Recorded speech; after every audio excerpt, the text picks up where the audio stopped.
Buenos días a todos. Hoy martes 17 de agosto, vamos a seguir con la lectura de Cómo ganar amigos e influir sobre las personas de Dale Carnegie. Yo soy Gino Carpentieri, estamos conectados desde la plataforma de TGU, Togai United, y vamos a seguir con la lectura del capítulo 6, de la parte 6 de la tercera parte. La válvula de seguridad para atender quejas.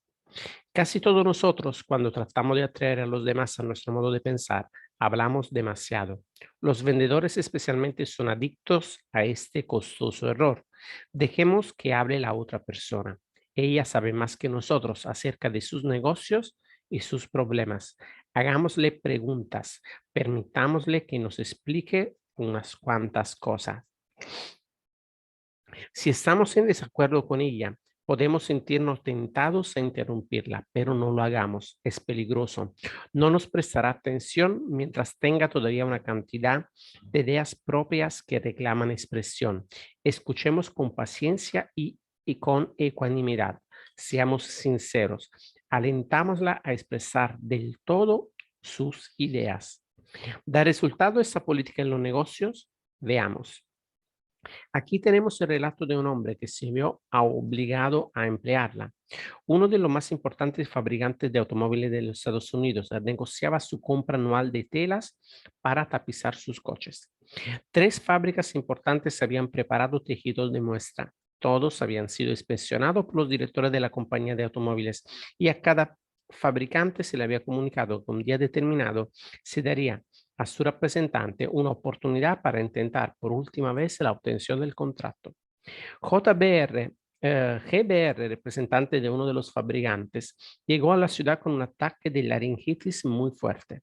Cuando me llegó el turno de reunirme con los directores en conferencia, relataba ante una de mis clases, había perdido la voz. Apenas podía hablar en un susurro. Se me hizo entrar en una sala donde me encontré ante el jefe de tapicería, el agente de compras, el director de ventas y el presidente de la compañía. Yo hice un valiente esfuerzo por hablar, pero de mi garganta no salió más que un chillido. Estaban todos sentados en torno a una mesa, de modo que escribí un trozo de papel. Señores, he perdido la voz, no puedo hablar. Yo hablaré por usted, dijo el presidente. Así lo hizo. Exhibió mis muestras y ensalzó sus ventajas. Se planteó una viva discusión acerca de los méritos de mi mercancía. Y el presidente, como hablaba por mí, tomó mi partido en la discusión. Yo no participé más que para sonreír, asentir con la cabeza y hacer unos pocos gestos. Como resultado de esta conferencia extraordinaria, se me concedió el contrato, que significaba la venta de 1 millón de metros de tela para tapizados, con un valor total de $1.600.000. O sea, el negocio más grande que jamás he realizado. Sé que lo habría perdido si hubiese conservado la voz, porque tenía ideas erróneas de todo el asunto. Solo por ese accidente descubrí cuánto beneficio rinde a veces que el interlocutor sea el que hable. Dejar hablar a la otra persona ayuda en situaciones familiares, así como en los negocios. Las relaciones de Barbara Wilson con su hija Laurie se estaban deteriorando rápidamente.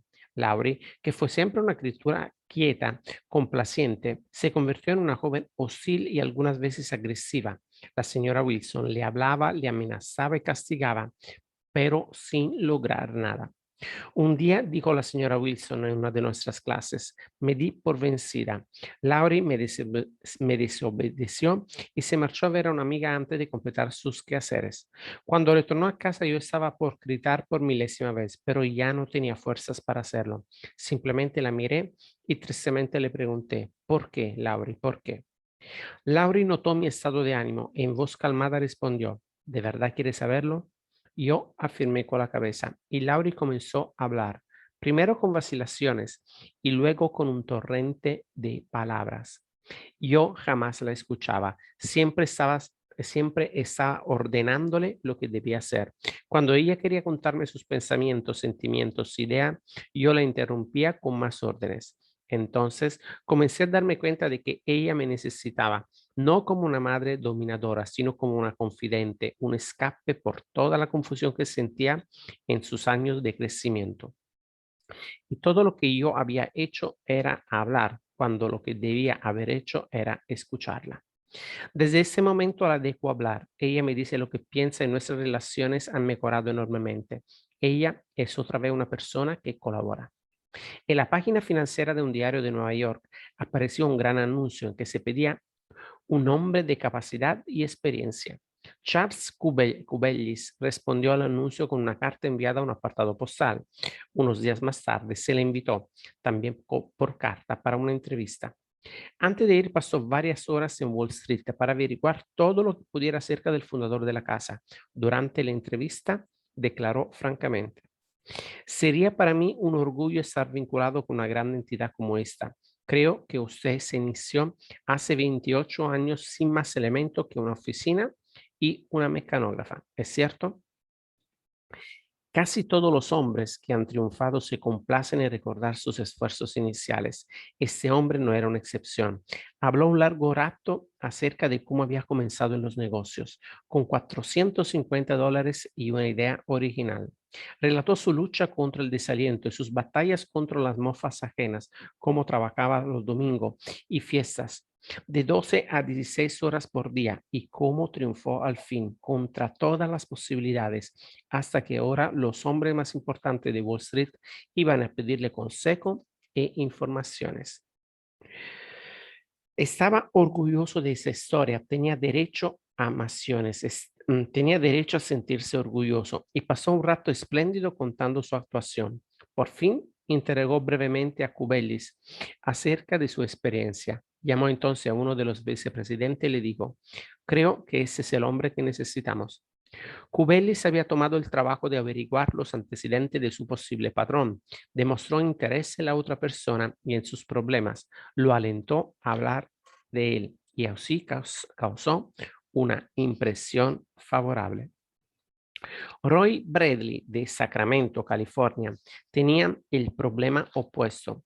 Escuchó mientras un buen candidato para un puesto se convencía a sí mismo de aceptar el trabajo en su firma. Nos contó esto: como éramos una firma pequeña, no teníamos beneficios sociales para nuestros empleados como hospitalizaciones, seguro médicos y pensiones. En nuestra compañía, cada representante es un agente independiente. Ni siquiera les damos tantas facilidades de trabajo como nuestros competidores más importantes, por cuanto no podemos publicitar su trabajo. Richard Pryor tenía el carácter y la experiencia que necesitábamos para este puesto y lo entrevistó primero mi ayudante, quien le explicó todos los aspectos negativos de ese empleo. Cuando entró en mi oficina parecía ligeramente desalentado. Yo me limité a mencionar el único beneficio claro de asociarse con mi firma, que era el de ser de un contratista independiente y en consecuencia ser prácticamente autónomo. Al hablar, fue eliminando todas las ideas negativas que tenía cuando vino a la entrevista. En varias ocasiones me pareció como si estuviera hablando para sí mismo. Por momentos me sentía tentado de agregar algo, pero cuando la entrevista llegó a su fin, sentí que él había convencido a sí mismo, él solo, de que le gustaría trabajar para mi firma. Al escucharlo con atención y dejar que Dick hablara sin interrumpirlo, le permití sopesar los pros y los contras y llegar a la conclusión de que el empleo era un desafío que le gustaría responder. Lo contratamos y desde entonces ha sido un destacado representante de nuestra empresa. La verdad es que hasta nuestros amigos prefieren hablarnos de sus hazañas antes que escucharnos hablar de las nuestras. La Rochefoucauld, el filósofo francés, dijo: si quieres tener enemigos, supera a tus amigos. Si quieres tener amigos, deja que tus amigos te superen. ¿Por qué es así? Porque cuando nuestros amigos nos superan, tienen sensación de su importancia, pero cuando los superamos, se sienten inferiores y ello despierta su envidia y su celo. De lejos, la más querida de las consejeras de colocación de la agencia de personal Midtown era Henrietta, pero no siempre ha sido así. Henrietta no tenía solo, durante los primeros meses de su asociación con la agencia, Henrietta no tenía un solo amigo entre sus colegas. ¿Por qué? Porque todos los días se jactaba de las personas que había colocado, de las cuentas nuevas que había abierto y de todo lo que había logrado. Yo era buena en mi trabajo y estaba orgullosa de ello con Henrietta en una de nuestras clases. Pero mis colegas, en lugar de alegrarse de mis triunfos, parecían resentirse por ello. Yo quería que fueran mis amigos. Después de escuchar algunas de las sugerencias hechas en este curso, empecé a hablar menos sobre mí y a escuchar más a mis compañeros. Ellos también tenían cosas de que jactarse y les entusiasmaba más la idea de hablar sobre ellos que de escucharme a mí. Ahora, cuando nos reunimos a charlar, les pido que compartan sus alegrías conmigo y solo menciono mis logros cuando ellos me preguntan. Regla número 6. Permita que sea la otra persona que hable más. Parte 7. ¿Cómo obtener cooperación? ¿No tiene usted más fe en las ideas que usted mismo descubre que en aquellas que se le sirven en bandeja de plata? Si es así, ¿no demuestra un error de juicio al tratar que los demás acepten a toda fuerza las opiniones que usted sustenta? ¿No sería más sagaz hacer sugerencia y dejar que los demás lleguen por sí solo a la conclusión? Adolf Seltz, de Filadelfia, estudiante en uno de mis cursos, se vio de pronto ante la necesidad de inyectar entusiasmo a un grupo de vendedores de automóviles desalentados y desorganizados. Los convocó a una reunión y los instó a decirle con claridad qué esperaban de él. A medida que hablaba, Seltz iba escribiendo sus ideas en un pizarrón. Finalmente dijo, yo voy a hacer todo lo que ustedes esperan de mí. Ahora quiero que me digan que tengo derecho a esperar de ustedes. Las respuestas fueron rápidas. Lealtad, honestidad, iniciativa, optimismo, trabajo en equipo, 8 horas por día de labor entusiasta. Un hombre se ofreció para trabajar 14 horas por día. La reunión terminó con una nueva valentía, una nueva inspiración en todos los presentes y Seltz informó luego que el aumento de ventas fue fenomenal. Esos vendedores, concluyó Sells, hicieron una especie de pacto moral conmigo y mientras yo cumpliera con mi parte, ellos estaban decididos a cumplir con la suya. Consultarle sobre sus deseos era el aliciente que necesitaban. A nadie le gusta sentir que se le quiere obligar a que compre o haga una cosa determinada. Todos preferimos creer que compramos lo que nos antoja y que actuamos según nuestro criterio.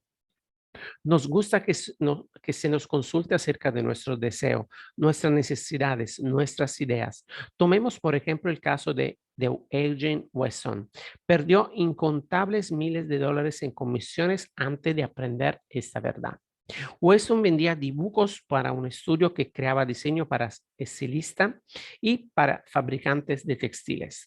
Wesson venía visitando una vez por semana desde hace 3 años a uno de los principales estilistas de moda de Nueva York.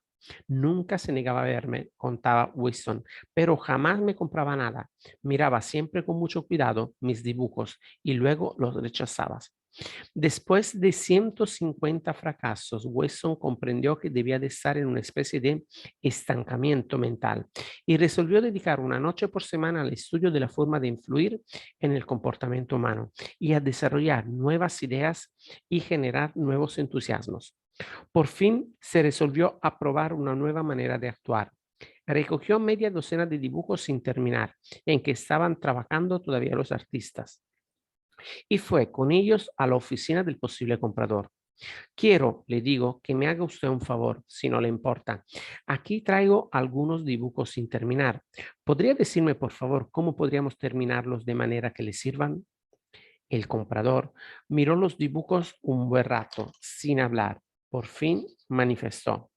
Déjelos unos días, Wesson, y vuelva a verme. Wesson regresó 3 días más tarde, recibió las indicaciones del cliente volvió con los dibujos al estudio y los hizo terminar de acuerdo con la idea del comprador. El resultado, todos aceptados. Desde entonces el mismo comprador ha ordenado muchos otros dibujos trazados, todo de conformidad con sus ideas. Ahora comprendo, nos comentaba Wilson, por qué durante años no conseguí vender un solo diseño a ese comprador. Le recomendaba que compraba lo que se me ocurría que debía comprar. Ahora hago todo lo contrario. Le pido que me dé sus ideas y él cree que los dibujos son de su creación, como así es. Ahora no tengo que esforzarme por venderle nada. Él compra solo. Dejar que la otra persona sienta que la idea es suya no solo funciona en los negocios o la política, sino también en la vida familiar. Paul Davis de Tulsa, Oklahoma, le contó a su clase cómo aplicaba este principio. Mi familia y yo pasamos una de las vacaciones más interesantes que hayamos tenido. Yo soñaba desde hacía mucho tiempo con visitar sitios históricos como el campo de batalla de Gettysburg, el Salón de la Independencia en Filadelfia y la capital de la nación. En la lista de cosas que quería ver figuraban en lugar preeminente el Valle Forge, Jamestown y la aldea colonial restaurada de Williamsburg. En marzo, mi esposa Nancy dijo que tenía ciertas ideas para nuestras vacaciones de verano, que incluían una gira por los estados del oeste, visitando puntos de interés en Nuevo México, Arizona, California y Nevada. Hacía años que quería realizar este viaje. Obviamente, no podíamos satisfacer ambos deseos. Nuestra hija Anne terminaba de hacer un curso sobre historia nacional y le interesaban mucho los hechos que conformaron el crecimiento de nuestro país. Le pregunté si le gustaría visitar los sitios sobre lo que había estado estudiando en nuestras próximas vacaciones. Dijo que le encantaría hacerlo. 2 noches después, durante la cena, Nancy anunció que si todos estábamos de acuerdo, durante las vacaciones de verano haríamos un viaje por los estados del este, lo que sería instructivo para Anne e interesante para todos nosotros. No hubo objeciones. Esa misma psicología fue utilizada por un fabricante de aparatos de rayo X para vender su equipo a uno de los más grandes hospitales de Brooklyn. Ese hospital iba a construir un nuevo pabellón y se disponía a equiparlo con el mejor consultorio de rayo X del país. El doctor, a cargo del departamento de rayos, se veía abrumado por vendedores que defendían con entusiasmo las ventajas de sus respectivos equipos. Pero un fabricante fue más hábil que los demás. Sabía más acerca de la forma de tratar con las personas. Escribió al doctor él una carta concebida más o menos con esos términos. Nuestra fábrica ha completado recientemente una serie de aparatos de rayo X. La primera partida de esas máquinas acaban de llegar a nuestra dependencia. No son perfectas, lo sabemos y queremos mejorarla. Nos sentiríamos profundamente agradecidos si pudiera dedicarnos el tiempo necesario para estudiar esos aparatos y darnos sus impresiones acerca de la forma en que pueden ser más útiles a su profesión. Sabiendo lo ocupado que está usted, me complacerá enviarle mi automóvil a buscarlo a la hora que usted decida. Me sorprendió recibir aquella carta, dijo el doctor L, al relatar ese incidente ante nuestra clase. Quedé sorprendido y halagado. Jamás un fabricante de aparatos de rayos X me había pedido consejo. Me sentí importante, estaba ocupado, tan ocupado que no tenía libre una sola noche de aquella semana, pero cancelé un compromiso para una comida a fin de revisar aquellos aparatos. Cuanto más los estudiaba, tanto más descubría por mí mismo que me gustaban mucho. Nadie había tratado de vendérmelos. Consideré que la idea de comprar aquel equipo era mía, solamente mía. Yo mismo me convencí de su superior calidad y ordené que fuera instalado en el hospital. Ralph Waldo Emerson, en su ensayo Autodependencia, dijo: en toda genialidad reconocemos nuestras propias ideas desechadas. Vuelven a nosotros. En toda genialidad reconocemos nuestras propias ideas desechadas. Vuelven a nosotros con cierta elegancia. El coronel Edward House tenía una enorme influencia en los asuntos nacionales e internacionales cuando Woodrow Wilson ocupaba la Casa Blanca. Wilson recurría al coronel House para pedirle consejos y ayuda en secreto, más incluso que a los miembros de su gabinete. ¿Qué método empleaba el coronel para influir sobre el presidente? Afortunadamente lo sabemos porque el mismo Aus lo reveló a Arthur Oden Smith, que lo refirió en un artículo aparecido en el diario The Saturday Evening Post. Una vez que llegué a conocer bien al presidente, relató Aus, supe que el mejor medio para convertirlo a cualquier idea era introducirla en su cabeza sin darle importancia, pero de forma tal que despertara su interés, a fin de que él empezara a pensar en ella por su propia cuenta. La primera vez que utilicé ese sistema fue por accidente. Yo lo había visitado en la Casa Blanca y recomendado una política que él parecía rechazar. Pero unos días después, en una comida, me sorprendió oírle proponer mi sugerencia como si fuera suya. Aus no lo interrumpió para decirle, esa idea no es suya, es mía. No, Aus no iba a hacer tal cosa. Era demasiado hábil para hacerlo. No le interesaba darse importancia, quería resultado. Por eso dejó que Wilson siguiera creyendo que la idea era suya. Aún más, anunció públicamente que Wilson era el autor de esas ideas. Recordemos que las personas con quienes entramos en contacto son por lo menos tan humanas como Woodrow Wilson. Utilicemos pues la técnica del coronel Aus. Un hombre de la hermosa provincia canadiense de Nueva Brunswick utilizó esta técnica conmigo hace algún tiempo y me ganó como cliente. Por aquel entonces yo pensaba hacer una excursión de pesca y de remo por Nueva Brunswick. Escribí a la oficina de turismo para pedir información. Mi nombre y dirección, evidentemente, aparecieron en una lista de envío porque me vi inmediatamente inundado por cartas y folletos y revistas de campamentos y guías para veraneantes. Yo estaba atónito, no sabía cuál elegir, pero el dueño de uno de los campamentos hizo algo muy hábil. Me envió los nombres y números de teléfono de varias personas de Nueva York que habían ido a su campamento y me invitó a descubrir por mi cuenta qué me podía ofrecer. Con gran sorpresa vi que conocía a un hombre que figuraba en la lista.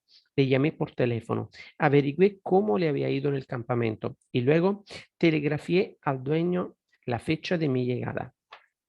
Los demás habían tratado de convencerme, pero este hombre no. Este me dejó que yo decidiera y fue quien me ganó como cliente. Hace 25 siglos el sabio chino Lao Tse dijo ciertas cosas que los lectores de este libro podrían utilizar hoy. La razón por la cual los ríos y los mares reciben el homenaje de 100 torrentes de la montaña es que es que se mantienen por debajo de ellos. Así son capaces de reinar sobre todos los torrentes de la montaña. De igual modo, el sabio que desea estar por encima de los hombres se coloca debajo de ellos. El que quiere estar delante de ellos se coloca detrás. De esta manera, aunque su lugar sea por encima de los hombres, estos no sienten su peso, aunque su lugar sea delante de ellos, no lo toman como insulto. Regla número 7. Permita que la otra persona sienta que la idea es de ella. Parte número 8. Una fórmula que le resultará maravillosa. Recuerde que la otra persona puede estar equivocada por completo, pero ella no lo cree. No la censure. Cualquier tonto puede hacerlo. Trate de comprenderla. Solo las personas sagaces, tolerantes, excepcionales tratan de proceder así. Hay una razón por la cual la otra persona piensa y actúa como lo hace. Descubra esa razón oculta y tendrá la llave de sus acciones, quizá de su personalidad. Trate honradamente de ponerse en el lugar de la otra persona. Si usted dice, ¿qué pensaría, cómo reaccionaría yo si estuviera en su lugar? Habrá ahorrado mucho tiempo e irritación, pues al interesarnos en la causa es menos probable que nos disgusten los efectos. Y además habrá aumentado usted considerablemente su habilidad para tratar con la gente. Deténgase un minuto, dice Kenneth Good en su libro Cómo convertir a la gente en oro, a comparar su profundo interés por sus propios asuntos con su escasa preocupación por todos los demás. Comprende entonces que todos los demás habitantes del mundo piensan exactamente lo mismo.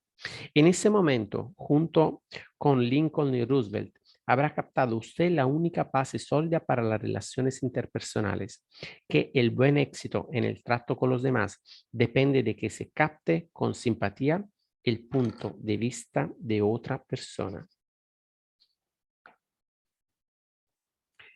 Sam Douglas de Amstead, Nueva York, solía decirle a su esposa que pasaba demasiado tiempo trabajando en el jardín,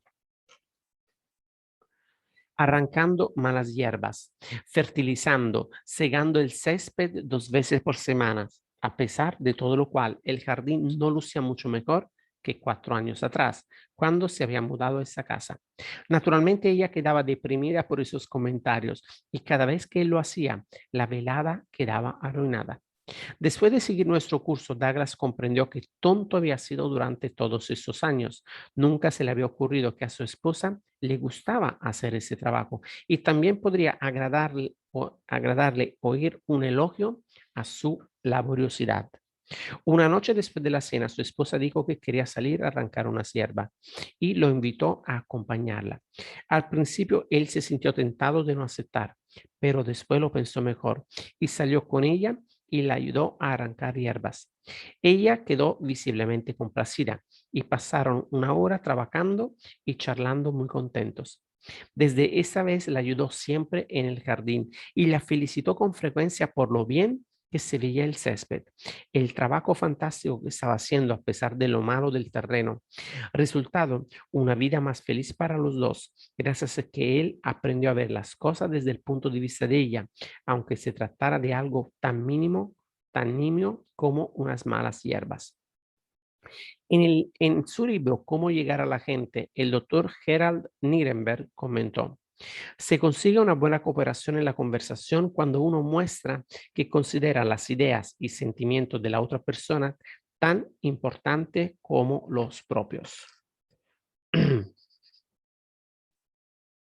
El modo de adelantar al interlocutor a tener la mente abierta a nuestras ideas es iniciar la conversación dándoles claras indicaciones sobre nuestras intenciones, dirigiendo lo que decimos por lo que no gustaría oír si estuviéramos en la piel de otro y aceptando siempre su punto de vista. Durante años he pasado mucho de mi rato de ocio caminando y montando a caballo en un parque cercano a mí. Perdona, en un parque cercano a mi casa. Como los druidas de la antigua Galia, yo veneraba los robles, de manera que todos los años me afligía ver los arbustos y matorrales destruidos por fuegos innecesarios. Esos fuegos no solo eran causados por fumadores descuidados, sino que casi todos eran producidos por niños que iban al parque a convertirse en exploradores y a asar unas salchichas bajo los árboles. A veces esos incendios se encendían de tal manera que era menester llamar a los bomberos para luchar contra las llamas. Al borde del parque había un cartel que amenazaba con multa y prisión a todo lo que encendiera fuego, pero el cartel estaba en una parte poco frecuentada del parque y pocos niños lo veían. Un policía montado debía cuidar el parque, pero no se tomaba muy en serio esos deberes y los incendios seguían propagándose verano tras verano. En una ocasión corrí hasta un policía y le dije que un incendio se encendía rápidamente y que debía avisar al cuartel de bomberos. Y me respondió despreocupadamente que no era asunto suyo, pues no estaba en su jurisdicción. Desde entonces, cuando salía a caballo, yo actuaba como un comité formado por un único individuo que se había designado a sí mismo para proteger los bienes públicos. Me temo que en un principio no intenté siquiera comprender el punto de vista de los niños. Cuando veía una hoguera entre los árboles, tanto me afligía el hecho, tanto deseaba hacer lo que correspondía que hacía lo que no me correspondía. Me acercaba hasta los niños, les advertía que se les podía encarcelar por encender fuego, les ordenaba que lo apagaran con tono de mucha autoridad y si se negaban, los amenazaba con hacerlos detener. Yo descargaba mis sentimientos sin pensar en los otros. ¿El resultado? Los niños obedecían de mala gana y con resentimiento. Lo probable es que una vez que me alejaba yo, volvieran a encender su hoguera y con mucho deseo de incendiar el parque entero. Con el paso de los años adquirí un poco de conocimiento de las relaciones humanas. algo más de tacto, mayor tendencia a ver las cosas desde el punto de vista del prójimo. Así pues, año más tarde, al ver una hoguera en el parque, ya no daba órdenes, sino que me acercaba a decir algo como esto. ¿Lo pasáis bien, chicos? ¿Qué vais a hacer de comida? Cuando yo era niño también me gustaba hacer hogueras como esta y todavía me gusta. Pero ya sabéis lo peligroso que son los fuegos en el parque. Yo sé que vosotros no queréis causar ningún daño, pero hay otros menos cuidadosos. Llegan y ven que vosotros habéis encendido un fuego. Y entonces van y encienden otro. Ellos y no lo apagan cuando se marcha y se propaga la soga seca y mata los árboles. Si no ponemos un poco más de cuidado, pronto no quedarán árboles en el parque. Podrías ir a la cárcel por encender ese fuego, pero no quiero ser un mandón e impedir que lo paséis bien. Me gusta ver que os divertís, pero ¿por qué no apartáis la soga seca de alrededor del fuego? Y cuando os marchéis, no olvidéis tapar las brasas con tierra, mucha tierra, ¿eh? Y la próxima vez que queráis divertiros, ¿qué tal si hacéis la hoguera al otro lado de la colina, en el arenal? Allí no puede causar daño alguno. Gracias, chicos, que os divertáis. ¿Qué diferencia notaba cuando hablaba así? Conseguía que los chicos quisieran cooperar. Nada de malas caras ni de resentimientos. No les obligaba a obedecer mis órdenes. Les dejaba salvar las apariencias. Ellos se sentían mejor y yo también porque había manejado la situación teniendo en cuenta su punto de vista. Ver las cosas según el punto de vista ajeno puede suavizar la tensión cuando los problemas personales se vuelven abrumadores. Elizabeth Novak, de Nueva Gales del Sur, Australia, llevaba un atraso en el pago de los plazos de su auto. Un viernes contó recibí una desagradable llamada telefónica del hombre que se encargaba de mi cuenta para informarme que si no me presentaba con $122 el lunes por la mañana, la compañía iniciaría acciones legales contra mi persona. No hubo modo alguno de reunir el dinero durante el fin de semana, por lo que al recibir otra llamada de la misma persona el lunes a la mañana, me preparé para lo peor. En lugar de derrumbarme, traté de ver la situación desde el punto de vista de este hombre. Me disculpé con la mayor sinceridad posible por causarle tantos inconvenientes y le hice notar que yo debía de ser la clienta que más problemas le ocasionaba, pues no era la primera vez que me demoraba en los pagos. Su tono de voz cambió inmediatamente y me tranquilizó diciéndome que yo estaba muy lejos de ser uno de sus clientes realmente problemáticos. Me contó algunos ejemplos de los groseros que podían llegar a ser sus clientes en ocasiones, cómo le mentían o trataban de evitar hablar con él. No dije nada, lo escuché y dejé que descargara en mí sus problemas. Después, sin que me diera ninguna sugerencia de mi parte, digo que no tenía tanta importancia si no podía pagar de inmediato.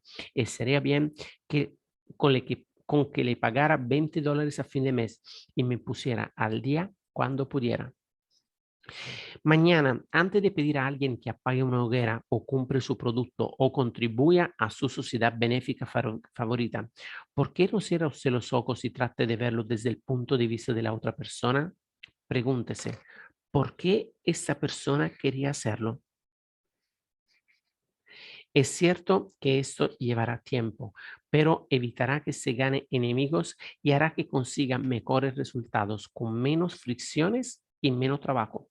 Yo prefiero caminar 2 horas arriba y abajo delante de la oficina de alguien que debo entrevistar, dijo el decano Donham de la Escuela de Negocio de Harvard, antes que entrar en su oficina sin una idea perfectamente clara de lo que voy a decirle y de lo que es probable que él, según lo que yo sé de sus intereses y motivos, me responda.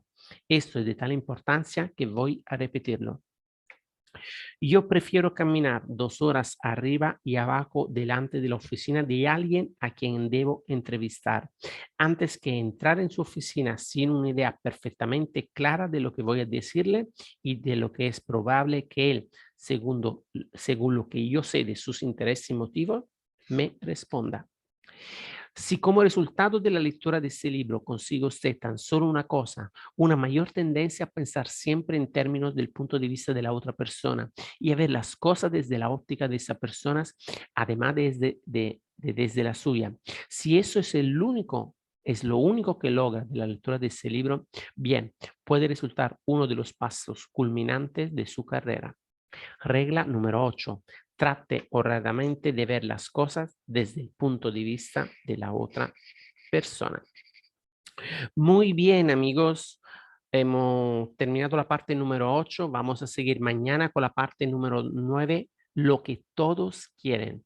Así que gracias por haberme acompañado el día de hoy. Le deseo un martes muy productivo. Espero que se encuentren al fresco, ya que hace un calor impresionante. Y nada, les deseo un día maravilloso y nos vemos mañana para seguir con la lectura. Chao, chao.